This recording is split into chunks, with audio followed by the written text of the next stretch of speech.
I cannot believe how big my belly is getting. Okay guys, are you ready for our new house upgrades? This has been kind of hard to talk about. Obviously, like anything medical and super personal is gonna be harder to talk about. Baby, we're children of summer, we're meant to be free.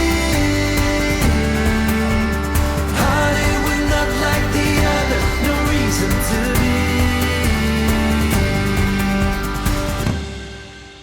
Good morning, you guys. Welcome to the Wander Family vlog. I kind of wanted to start off the morning with a bump shot. I cannot believe how big my belly is getting.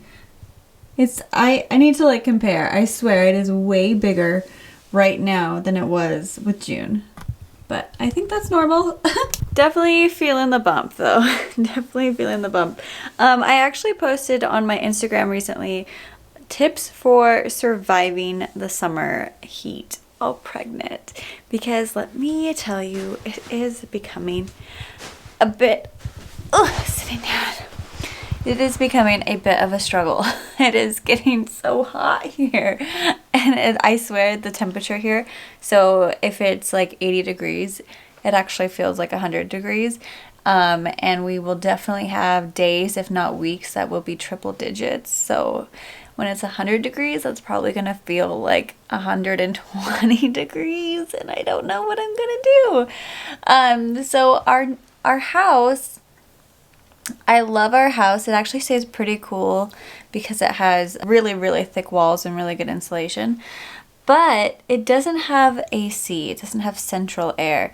And it's something we want to add in the future. But because of the way our house is set up, it's actually going to be very expensive to add.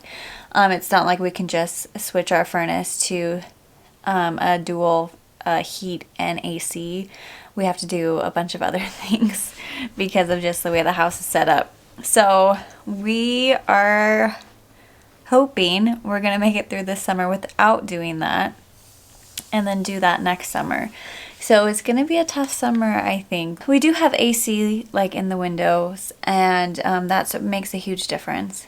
But yeah, I'm trying to survive. So you guys left me a lot of really good comments on Instagram. If you're not following us on Instagram, you definitely should, especially since comments are off still on this channel. So it's really nice to have like interaction with you guys on Instagram. But yeah, so a lot of you left a lot of good tips. One of them is definitely one of my favorites, is wearing dresses.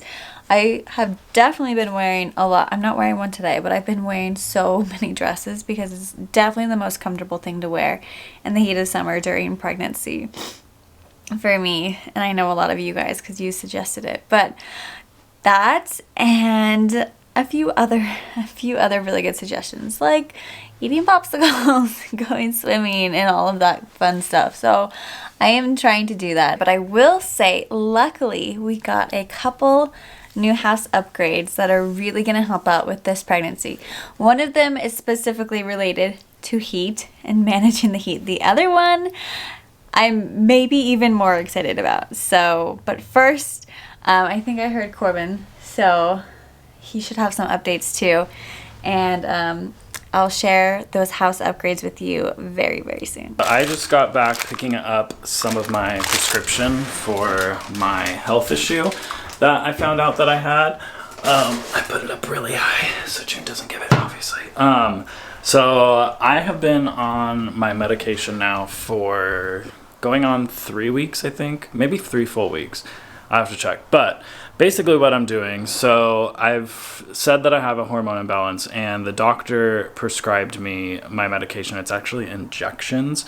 And I wanted to go more in depth about exactly what's going on because I just got more blood work results in as well. So now I know 100% exactly what is going on with me. A lot of you guys have like, you're being so vague, blah, blah. And it was because I literally didn't know, and I didn't want to like say that I had anything before I even knew what I had. So I was waiting till I knew 100% sure from the doctor what the heck was going on with me. So I now have those results. I'm going to talk about that later, a little later, but I did want to say that I am feeling so much better on the medication that my doctor prescribed. I've been on it for 3 weeks, like I said, and my energy is just so much. It's up so much. It's not like crazy, like I'm bouncing off the walls energy. It's just, I am more of like not, the doctor kind of described it the best. He's like, you'll feel like you're not really like in a cloud anymore, which is exactly it. It's like I can think clear. I have a little bit more energy. The first week I took the medication, I had more energy for like 2 days of the week, and then it's a weekly medication. I take it once a week. And then the next week I had more energy for like 5 days, it was like 5 or 6, which was last week. So now I'm on the 3rd week, and I'm hoping that it lasts like throughout the entire thing. But so far, clear mind, more energy, just more like, I don't know what the right word is, like more driven, I guess is the word, and feeling pretty good about it. So I'm hoping this is the issue, and hoping we can see why I have the hormone imbalance. We did a test. Yeah, so just feeling good on my new medication. I will fill you guys in a little bit on what exactly I found out that's wrong with me, but I think Kels and June are outside waiting for me. They're waiting for Papa. Are you guys ready to have some fun out here? Junie, I know what we can do when we're out here. Do you want to feed the chickens? You want to feed the chickens? Let's feed the chickens. Okay, let's go. We've been actually feeding the chickens our compost. We have like a compost bucket in our kitchen now, and we are feeding the leftovers to the chickens. I think that's pretty cool. We're kind of cutting down on our waste and cutting down on chicken feed, actually, because the chickens love it. And we're kind of bonding with the chickens because they like come running over. We'll show you guys. Yeah, so like right now, basically what we have in here are some like tomatoes that kind of went bad, tortillas. They really love carbs. Yeah, I hope that's okay for them. The only thing we don't feed them is onions, garlic. And that's more just for the egg taste. Yeah, which they're not even laying eggs, so we probably could feed it to them, but we're just getting in the habit of not. Yeah. And things like apple cores with like the seeds, the arsenic in poison. it. I don't know if that would bother them or not. We do give them stuff like this. I don't think they'll eat it, but they might just like play with it like a toy. I don't know. Chicken toy. Let's toy. go. Hungry for your treats. Their tummies hurt. Their tummies hurt. They're hungry. Here they come. Here they come. They love it. He does it. Can you hold something out in your hand and feed them? He does. Say stay Paris. He Oh, they are ready. They come Okay. right up to us. Junie, Here. hold a piece of tortilla. Hold it out. Whoa. You did it. Good job. That's a big piece. Can you do it? You want to do it? I want to do it. Okay. Be patient. Be patient. Let them come to you. Here, you gotta put it in your fingers, Libby.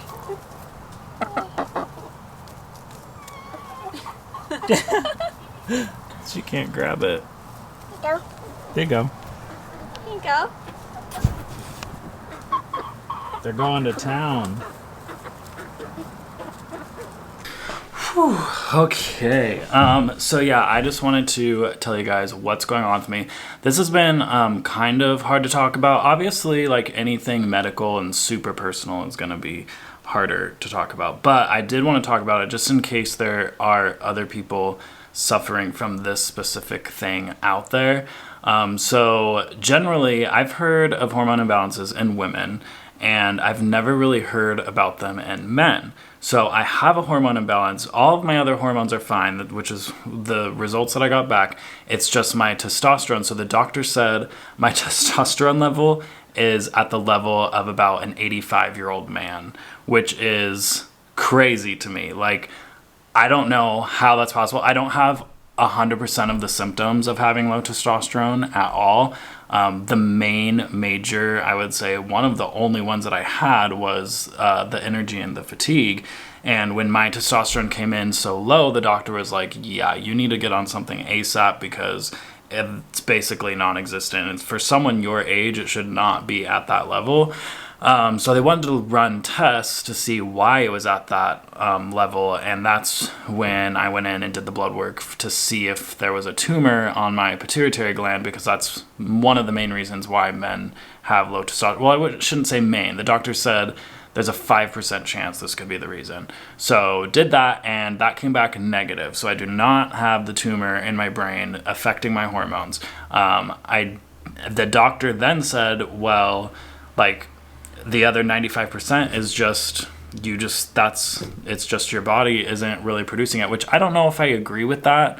I feel like, but maybe, I don't know. He said he treats thousands and thousands of men for low testosterone all the time, and he didn't really like speculate on why. He just said, he made it seem like that's just what happens. That's what it is today.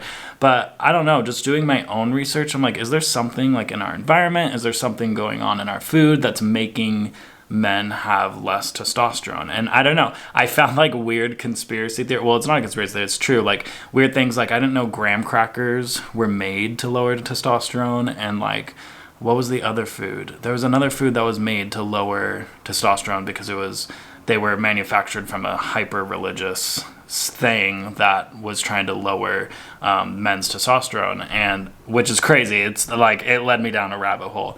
But yeah, that's basically what the only thing that I have wrong with me is that I have low testosterone, and I now have to do injections once a week, which is crazy.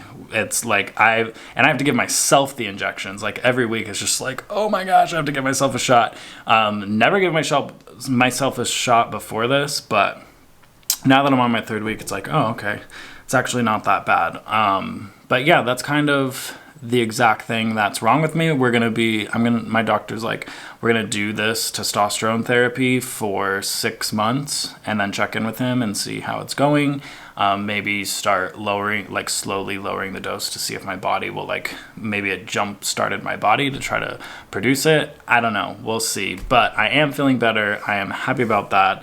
And I just wanted to tell my story to you guys in case there is someone out there that is like suffering from chronic fatigue, feels really lethargic and tired and just feels like drained at the end of the day or in the middle of the day.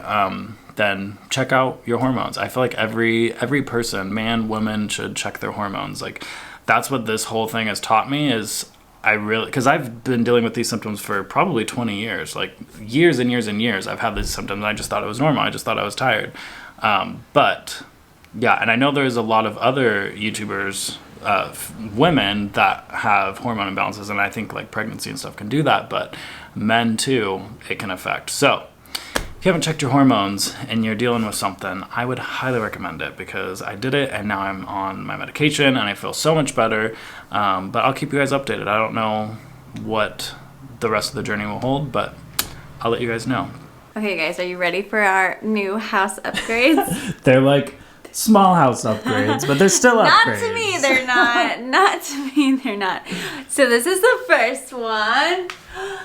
Yay! A fan! A working fan! We had a fan up there. It didn't work. But broke. This has made such a huge, huge difference with the heat. So good in here. It's like crazy. Just like the airflow, circulation, pulling in the cold air through the windows in the morning. It has been an amazing lifesaver. I'm so thankful.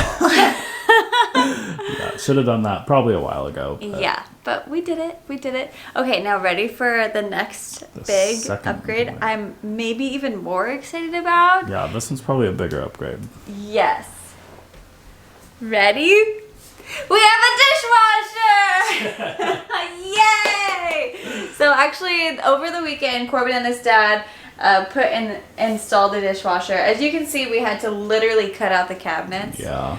So we still have to our get one the storage trim. cabinet on that side. I know, but remember, we prepared and we got one with storage. So they still have to get the trim to go here to like fill in those gaps. But it's an amazing appliance. How long did we live without one? A couple months? Yeah. Several months? Oh, because we were in the RV before that. That doesn't have a dishwasher. Yeah. So a while. It's been a while. It's been a while. But it is so nice. It's so nice. And amazing for pregnancy because I was getting really tired of washing the dishes. But also, it was on our things we needed to do before Tabor was born was to get a dishwasher. Yeah. Because I just think when we have a newborn, especially with like bottles and just like pacifiers, it's gonna be a like lot. whatever, all of those things, it's gonna be so necessary to have a dishwasher. So I'm so grateful. We might need to get like a pot rack or something because there's a lot. Too many. We There's need a to do lot something in like here. here. This is the next thing. Yeah, we're still working on it, but we have a dishwasher. That's a pretty big upgrade for me. This is the old fan. Looks like a spaceship. Thumbs up for not having to hand wash all the dishes every single day. So excited about that. Thumbs up for a fan to help manage this heat. It is hot here. And be sure to subscribe so you don't miss any of our videos. And we'll see you guys next time here at Feed Art.